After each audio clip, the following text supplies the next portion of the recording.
Bismillahirrahmanirrahim. Assalamualaikum warahmatullahi wabarakatuh. Perkenalkan, nama saya Muhammad Afan Alfian, NIM 2121 3230 8620 8795.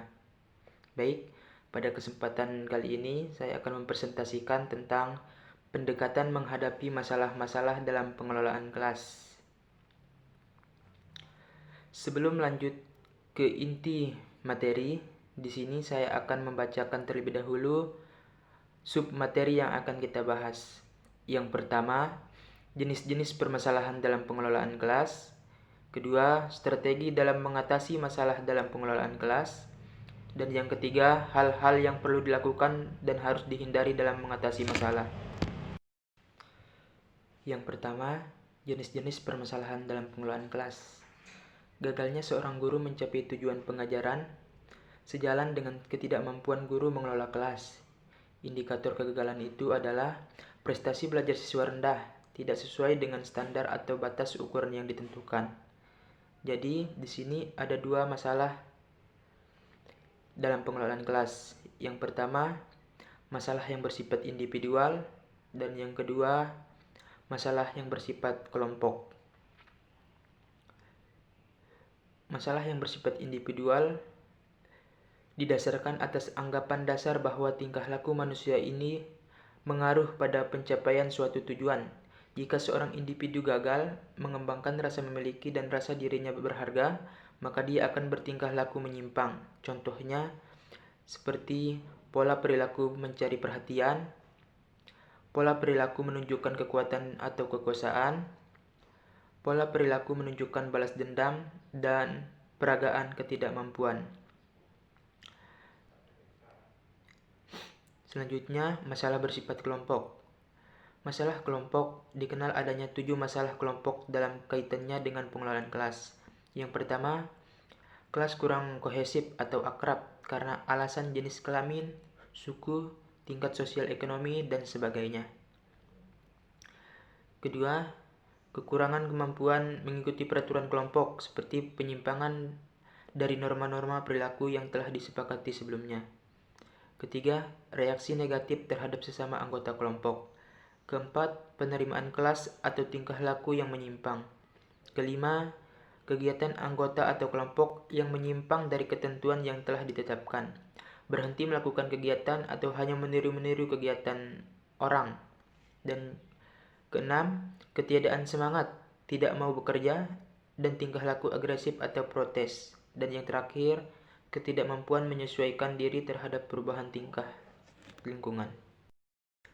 Baik, selanjutnya saya akan lanjutkan kepada strategi dalam mengatasi masalah dalam pengelolaan kelas. Strategi mengatasi masalah dalam pengelolaan kelas adalah kunci untuk menciptakan lingkungan belajar yang kondusif dan efektif. Berikut adalah beberapa strategi yang dapat diterapkan oleh guru. Jadi di sini saya sudah menyimpulkan bahwa ada 10 strategi. Yang pertama, menetapkan aturan dan prosedur yang jelas. Guru harus menetapkan aturan kelas yang jelas sejak awal dan mengkomunikasikannya secara tegas kepada siswa. Kedua, membangun hubungan positif dengan siswa. Membangun hubungan yang positif dan saling menghormati antara guru dan siswa dapat meningkatkan motivasi dan keterlibatan siswa. Ketiga, menggunakan pendekatan proaktif. Pendekatan proaktif melibatkan pencegahan masalah sebelum terjadi, seperti dengan merancang kegiatan yang menarik dan relevan, serta memberikan instruksi yang jelas. Keempat, mengelola waktu dengan efektif. Manajemen waktu yang baik sangat penting untuk mengurangi kekacauan di kelas.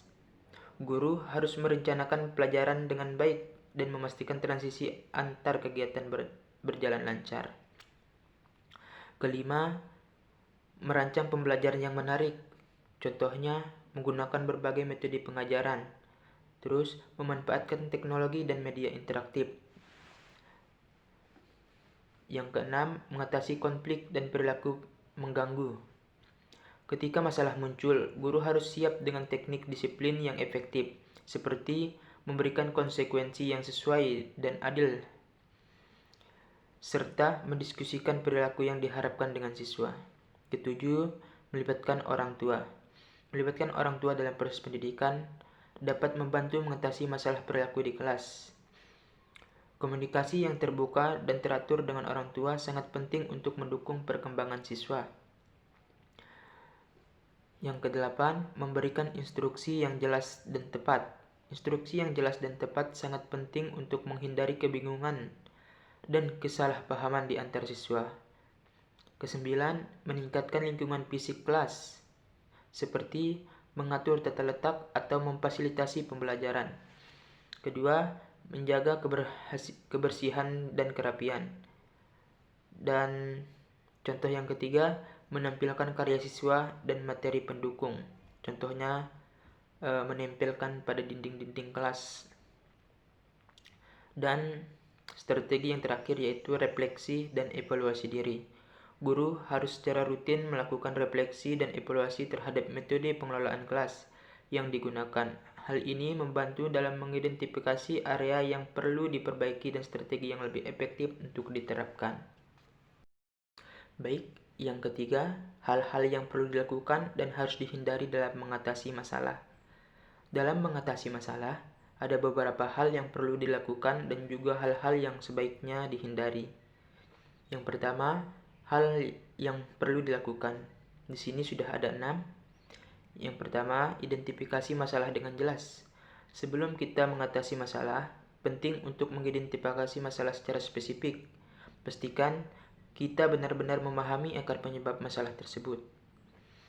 Selanjutnya, rencanakan solusi. Setelah kita mengidentifikasi masalah, buatlah rencana untuk mengatasinya. Tentukan langkah-langkah konkret yang perlu diambil untuk menyelesaikan masalah tersebut.